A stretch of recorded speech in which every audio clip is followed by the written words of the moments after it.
इसके पहले हम लोग देख रहे थे टेंस में परिवर्तन कैसे होता है, ठीक है ना। तो प्रेजेंट इंडिपेंडेंट से लेकर के प्रेजेंट परफेक्ट कंटीन्यूअस और पास्ट इंडिपेंडेंट से लेकर के पास्ट परफेक्ट कंटीन्यूअस बताया गया था और फ्यूचर भी बताया गया। तो भैया देखो, अगर रिपोर्टेड स्पीच का सब्जेक्ट कोई फ्यूचर टेंस है, फ्यूचर टेंस में जैसे आप कौन से हेल्पिंग वर्ब यूज करते हो, तो आप उसमें जब हम कन्वर्ट करते हैं इनडायरेक्ट में या इनडायरेक्ट बनाते हैं तो विल का वुड हो जाता है, सेल का शुड हो जाता है। यही देखना था। तो देखो, मान लो अगर फ्यूचर है, अगर मान लो फ्यूचर टेंस दिया हुआ और रिपोर्टेड स्पीच में जो हेल्पिंग वर्ब यूज है, अगर विल है तो इनडायरेक्ट बनाएंगे तो विल किस में बदल जाएगा, विल बदल जाता है वुड में। और यदि सेल है तो सेल बदल जाता है शुड में, ठीक ना। और यदि विल भी है तो विल भी चेंज हो जाता है वुड भी,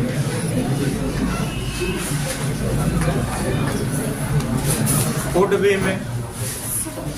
और यदि सेल भी है तो सेल भी चेंज इनटू शुड भी। इसी प्रकार से यदि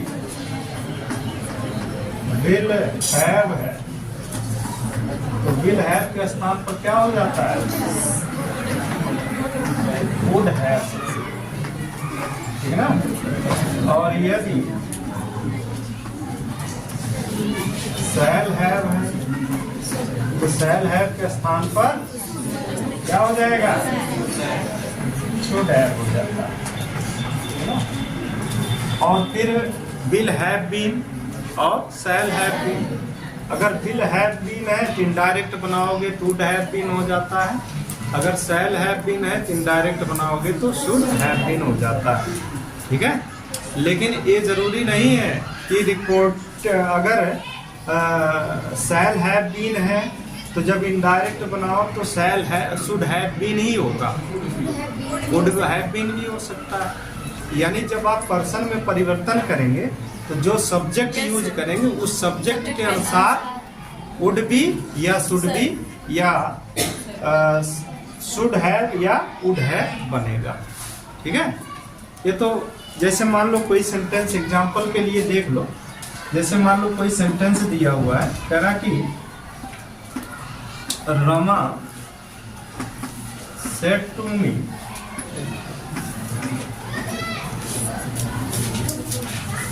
Rama said to me I shall not go to school। मान लो यहाँ पर टुडे है, ठीक है। I shall not go to school today एक सेंटेंस है। अब इसको क्या करना बच्चों, इनडायरेक्ट बनाना है। इनडायरेक्ट बनाओगे तो कैसे बनेगा, तो जो भी रूल्स बताए गए, यहाँ सेट टू किस में चेंज हो जाएगा, टोल्ड में, ठीक है। जब हम बनाएंगे तो हो जाएगा कि Rama told me, conjunction that लग जाएगा। और रिपोर्टेड स्पीच का सब्जेक्ट क्या है, फर्स्ट पर्सन प्रोनाउन आई है। तो जब भी रिपोर्टेड स्पीच का सब्जेक्ट क्या होता है, फर्स्ट पर्सन का प्रोनाउन होता है। और रिपोर्टिंग वर्ब के सब्जेक्ट के नंबर, पर्सन और जेंडर के अनुसार बदलता है, याद रखना, नंबर, पर्सन और जेंडर। तो यहाँ पर रमा यानी फेमिनिन जेंडर है। रमा कौन सा जेंडर, फेमिनिन जेंडर है। जब फेमिनिन जेंडर है तो आई की जगह पर, अच्छा नंबर कौन सा, सिंगुलर है, सिंगुलर नंबर है, इसलिए आई का स्थान पर क्या हो जाएगा, सी हो जाएगा, ठीक है। यहाँ पर हो गया सी। अब बोलो, यहाँ पर सेल था, यहाँ पर शुड यूज करोगे, नहीं होगा। यहाँ पर सी के साथ वुड, ठीक ना, सी के साथ क्या हो जाएगा, वुड हो जाएगा। She would not go to school. और टुडे का क्या हो जाएगा, टुडे का टुडे का दैट हो जाएगा। तो अब बात समझ में आई कि अगर विल है तो वुड हो जाएगा, शैल है तो शुड हो जाएगा, विल भी है तो वुड भी। अब देखो ऐसा नहीं है कि विल है तो वुड ही होगा, एक क्वेश्चन से बताया जा रहा है कि कैसे फ्यूचर टेंस को जब हम इनडायरेक्ट में बदलते हैं तो कैसे चेंज होता है। विल का वुड हो जाता है, शैल का शुड हो जाता है। अब देखो यहाँ पर पहले रिपोर्टेड स्पीच में आई शैल था तो उसके अकॉर्डिंग तो यहाँ पर शुड होना चाहिए था, लेकिन ऐसा नहीं है। हम जब सब रिपोर्टेड स्पीच के सब्जेक्ट में परिवर्तन करते हैं तो सब्जेक्ट के अनुसार भैया हम शुड या वुड का प्रयोग करते हैं, ठीक है ना। तो सब्जेक्ट के अनुसार शुड या वुड का प्रयोग होगा। जैसे यहाँ पर सी है तो सी के साथ वुड का ही प्रयोग करेंगे आप। दूसरा सेंटेंस देखना, जैसे कंचना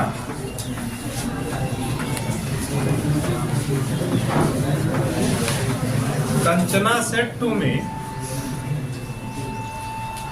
बड़ी आवाज आ रही पीछे, अभी पूछ रहे हैं, रुको। Kanchana said to me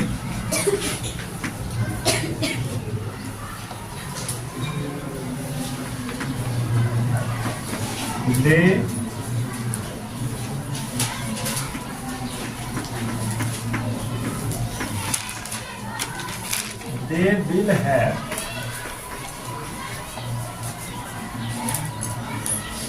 will have not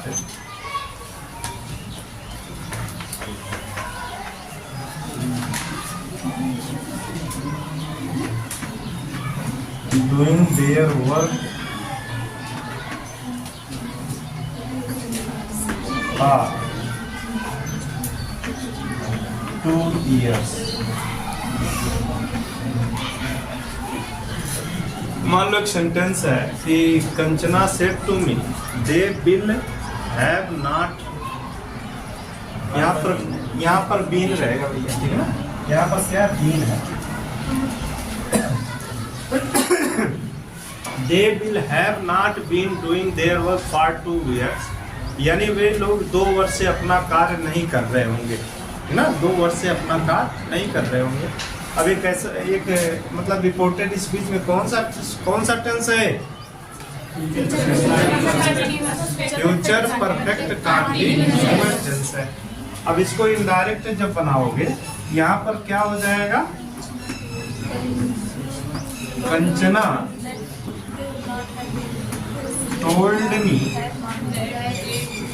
told me that, अब दे कौन सा पर्सन है, थर्ड पर्सन है, तो इसमें कोई परिवर्तन होगा नहीं, कल ही बताया गया था इसके बारे में।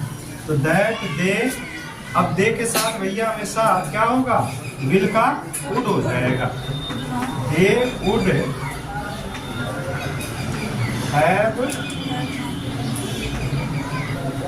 Not been, they would have not been doing their work for 2 years।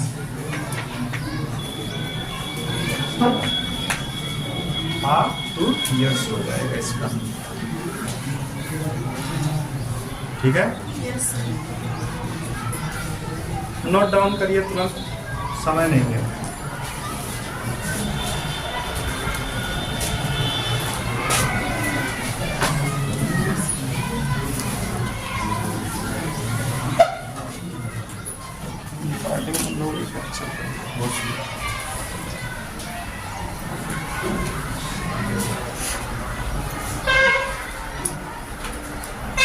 Note हो गया? Yes sir.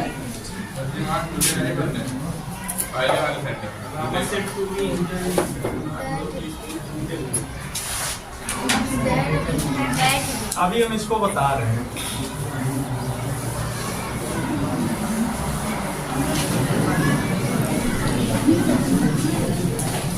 ये भी बच्चों एक्सेप्शन में है, ठीक ना, कि कब टुडे बदल जाता है कब नहीं बदलता है।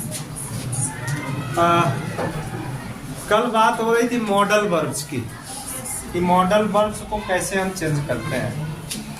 यानी जब रिपोर्टिंग वर्ब पास्ट टेंस में हो तो रिपोर्टेड स्पीच का टेंस क्या होता है, चेंज हो जाता है। रूल्स भी बताया गया कैसे चेंज होता है। अब बात आती है बच्चों मॉडल वर्ब, यानी अगर मान लो मॉडल वर्ब दिया हुआ है तो मॉडल वर्ब में हम कैसे परिवर्तन करते हैं। अच्छा, मॉडल वर्ब होता क्या है, कोई बताएगा? तो बच्चों वर्ब जब आप पढ़ते हो तो वर्ब वहाँ पर कई प्रकार की बताई जाती हैं। जैसे बताया जाता है हेल्पिंग वर्ब, ठीक ना, लिंकिंग वर्ब, मॉडल वर्ब। तो हेल्पिंग वर्ब क्या होता है, जब सहायक क्रिया से टेंस निर्माण में सहायता मिलती है या जब कोई सहायक क्रिया टेंस बनाने के लिए प्रयोग की जाती है वो हमेशा क्या कहलाता है, हेल्पिंग वर्ब। और लिंकिंग वर्ब क्या है, जब कोई लिंकिंग वर्ब होता है बच्चों is, are, am, was, were, be, been, ये सभी क्या कहलाते हैं, लिंकिंग वर्ब कहलाते हैं। तो इज, एम, वाज, वेयर का प्रयोग जब सब्जेक्ट को ऑब्जेक्ट से लिंक करने जोड़ने के लिए किया जाता है उसे हम क्या कहते हैं, लिंकिंग वर्ब कहते हैं। जैसे आप देखते हो मिलता है ही वाज अ किंग, वह एक राजा था, तो इसमें वाज क्या है, लिंकिंग वर्ब है, ठीक ना। राजा कौन था, ही वाज अ किंग, वह एक राजा था। यहाँ पर वाज जो होगा लिंकिंग वर्ब कहलाएगा। आप इसको हेल्पिंग वर्ब नहीं कह सकते हो, है ना। अगर हेल्पिंग वर्ब होता तो जैसे वाज के साथ आप क्या करते हो, पास्ट कंटीन्यूअस टेंस में वाज या वेयर प्लस बी1 प्लस आईएनजी, ठीक ना, यानी क्रिया की फर्स्ट फॉर्म में हम आईएनजी जोड़ते हैं वाज या वेयर के साथ, तो माना जाता है पास्ट कंटीन्यूअस टेंस। तो वहां पर वाज वेयर हेल्पिंग वर्ब हो जाएगा। लेकिन यहाँ पर कह रहा है ही वाज अ किंग, यहाँ पर वो रूल फॉलो नहीं हो रहा है, तो इसलिए यहाँ पर क्या है, वाज लिंकिंग वर्ब है। तो लेकिन हम लोग देख क्या रहे हैं मॉडल वर्ब के बारे में, है ना। तो मॉडल वर्ब क्या होता है, तो भैया याद रखो कि मॉडल वर्ब से हमेशा पॉसिबिलिटी, संभावना, ठीक ना, कैपेसिटी, सामर्थ्य, नेसेसिटी, आवश्यकता, ठीक ना, या कंपल्सेशन, अनिवार्यता का भाव प्रकट होता है। ये कौन कौन से होते हैं, जैसे आप देखते हो ना मे का प्रयोग कब किया जाता है, जब पॉसिबिलिटी की बात हो, जब संभावना दिखाना होता है तो वहां मे का प्रयोग किया जाता है। मे है, फिर मे के बाद भैया कैन है, कैन के बाद आता है हैव टू के बाद है हैड टू, ठीक ना, फिर है शुड और इसके बाद है मस्ट। ये मॉडल वर्ब कहलाती है। ये सभी क्या है, मॉडल वर्ब है। और अब इसमें हमें क्या देखना था जब भी हम डायरेक्ट सेंटेंस को इनडायरेक्ट में बदलते हैं, ये रिपोर्टेड स्पीच में मॉडल वर्ब आई है तो उसको हम कैसे परिवर्तित करते हैं, ठीक है ना। तो जो मे है, मे का क्या हो जाएगा, मे का माइट हो जाता है।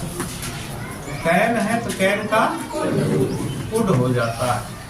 हैव टू है, हैव टू का हो जाता है हैड टू, ठीक ना। और हैड टू का हैड टू हो जाता है, हैड टू। बहुत से बच्चे कंफ्यूज हो जाते हैं, ये वाला क्रम जब मिल जाता है, कहीं कहीं पर सेंटेंस में हैड टू हेल्पिंग वर्ब देखने को मिल जाती है, ठीक ना, तो वहाँ कंफ्यूज होने की जरूरत नहीं है। अब जैसे हैव टू का प्रयोग करते हैं, हैड टू का प्रयोग कब किया जाता है, जैसे मुझे रोज मंदिर जाना पड़ता है, ठीक ना, जाना पड़ता है, सॉरी पड़ता था।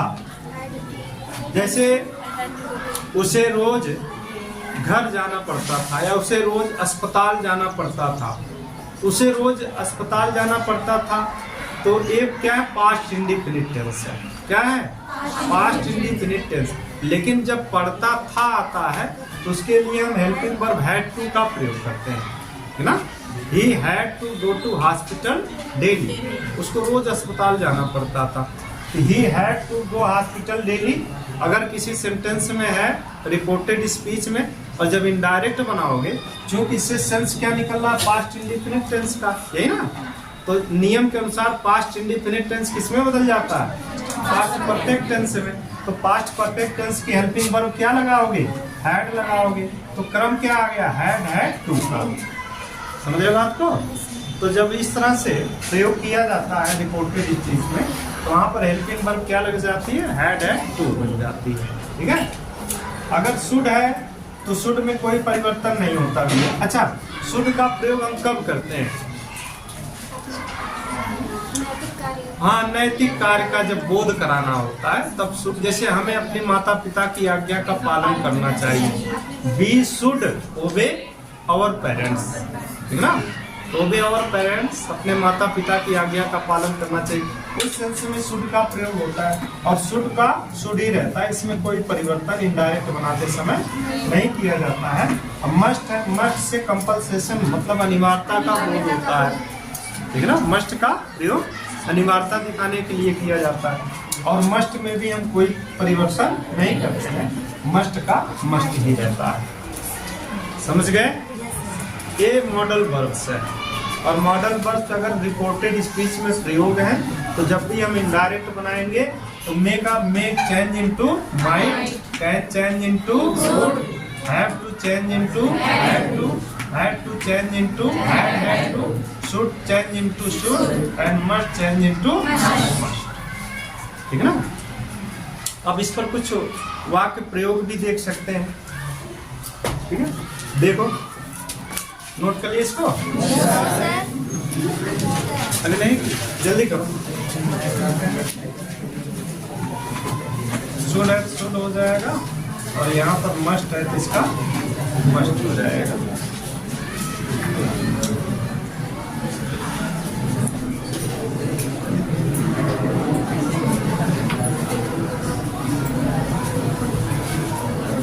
तो याद रखो बच्चों, यही ये मॉडल वर्ब कहलाती है हमेशा, ठीक है ना। और मॉडल वर्ब क्या होता है, तो आप कहोगे मॉडल वर्ब वह क्रियाएं होती हैं जिनसे संभावना, अनिवार्यता या सामर्थ्य का भाव प्रकट होता है, ठीक है ना। तो कैन क्या होता है, कैन से हमेशा सामर्थ्य की बात होती है, ठीक है। नोट करो जल्दी।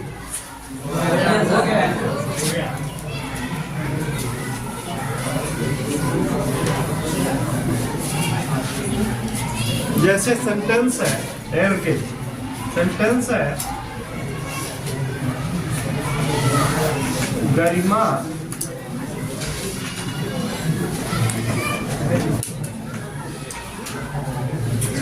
सेड टू मी,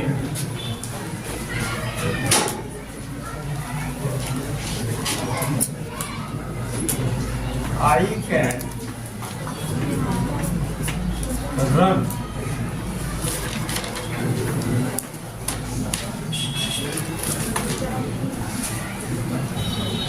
जैसे सेंटेंस है, Garima said to me I can run the race, मैं उस रेस को, मैं उस दौड़ को क्या कर सकती थी, जीत सकती थी। अब इसमें जो बच्चों कैन है, यहाँ पर है, ये क्या है, मॉडल वर्ब है। इससे क्या भाव प्रकट हो रहा, सामर्थ्य का भाव प्रकट हो रहा है। यानी गरिमा का कहने का भाव है कि मेरे अंदर इतनी सामर्थ्य है कि मैं उस रेस को जीत सकती हूँ। समझ रहे हो। हाँ, I can run the race, मतलब हाँ वही, और उस रेस को मैं जीत सकती हूँ, या उस रेस को मैं दौड़ सकती हूँ। वहां पर भाव क्या है, दौड़, यानी मैं दौड़ पूरी कर सकती हूँ, जीतने का ही तो भाव आ रहा है वहां पर।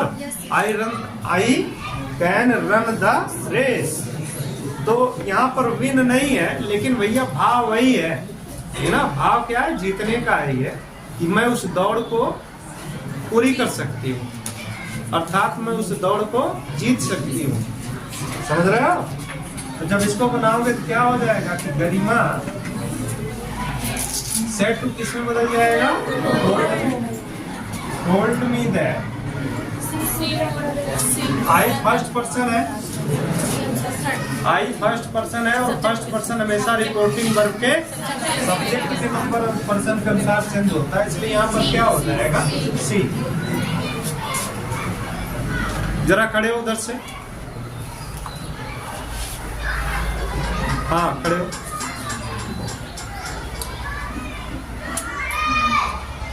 गरिमा कौन सा जेंडर है? जेंडर कितने प्रकार के होते हैं? जेंडर कितने प्रकार के हैं? कौन कौन? हाँ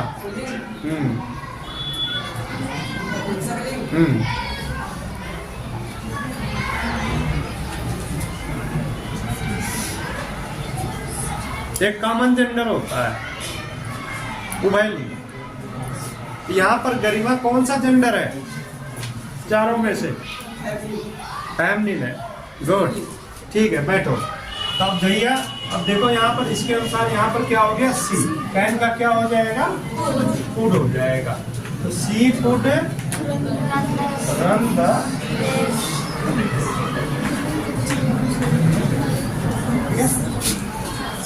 नेक्स्ट है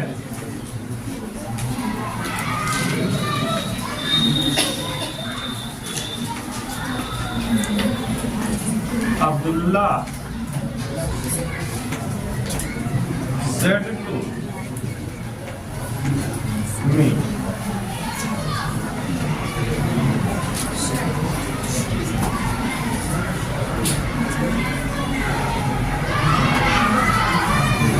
I had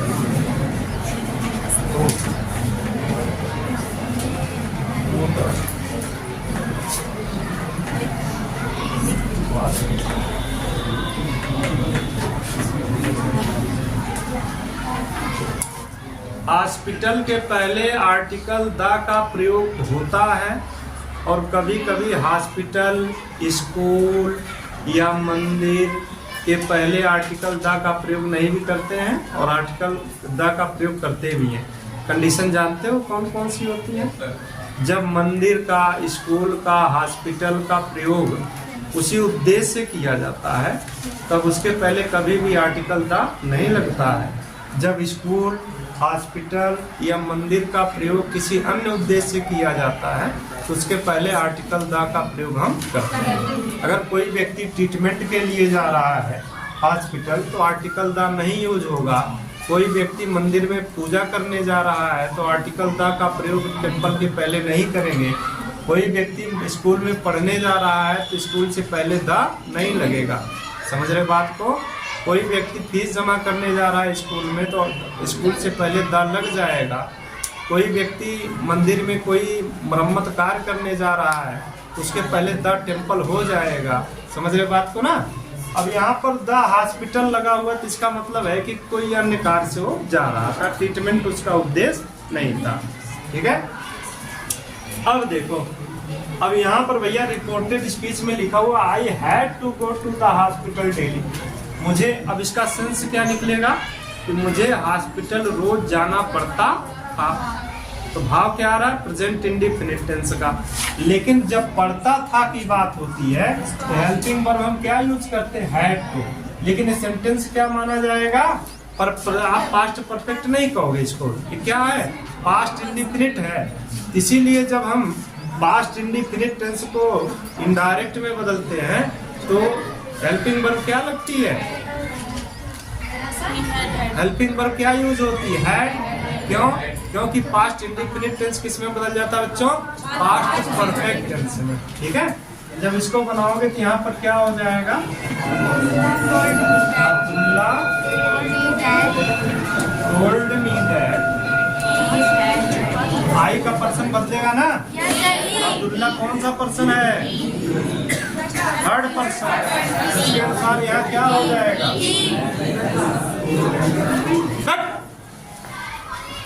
पूछ रहा हूँ, जो बोलोगे नहीं, पता नहीं क्या बन बना रहे हो। बोलने की आदत पड़ गई है तुम लोगों को, थोड़ा शांत रहा करो भैया। देखो, कुछ भी सीखना है अटेंटिव रहना पड़ेगा।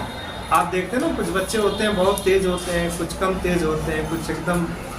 तो कारण जानते यही होता है, जो जितना अधिक अटेंटिव रहता है हमेशा, वो भी पढ़ाई के समय, वो उतना उसकी लर्निंग पावर उतनी स्ट्रांग होती है। और जो जितना ही हम पढ़ रहे हो, क्लास चल रहा है, आप बदतमीजी कर रहे हो बैठे बैठे, तो आपके अगल बगल बच्चे भी डिस्टर्ब हो रहे हैं, ठीक ना, खुद तो डूब रहे हो, उनको भी लेके डूब रहे हो, ऐसा मत करिए, ठीक ना। हमेशा जीवन में अगर कुछ करना है तो जीवन के प्रति जो भी कार्य कर रहे हो उसके प्रति समर्पित होना सीखिए। अगर समर्पण भाव नहीं है तो निश्चित रूप से मानना कि सफलता हमेशा दूर ही रहेगी। और जो भी सफल होता है या नहीं, आप सुने हो ना कि सपने तो देखते हैं लोग जीवन में, लेकिन सबके सपने सच नहीं होते हैं। केवल सपने उन्हीं लोगों के सच होते हैं जो जितना बड़ा सपना देखता है उसके अंदर उतना ही बड़ा समर्पण भाव होना चाहिए, समझे ना। तो भैया समर्पण भाव रखिए। और समर्पण भाव का मतलब क्या है? पढ़ रहे तो केवल पढ़ाई तक ही सीमित रहो, हाँ, ये नहीं कि क्रिकेट खेलने के बारे में सोच रहे हो, और क्रिकेट खेल रहे हो तो पढ़ाई के बारे में सोच रहे हो, न इधर के होगे ना उधर के, है ना। तो इसका इनडायरेक्ट बनाओ जरा, क्या हो जाएगा? ही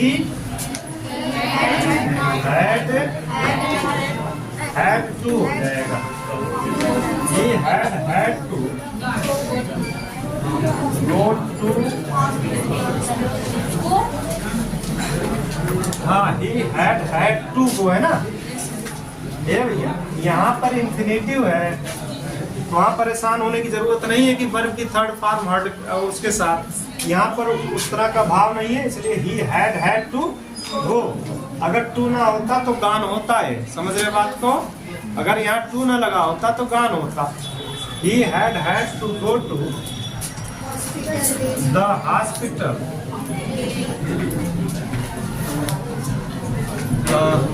क्या था?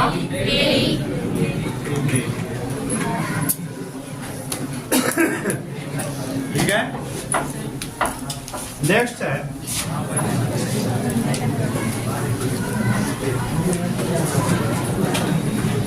Shyam said you must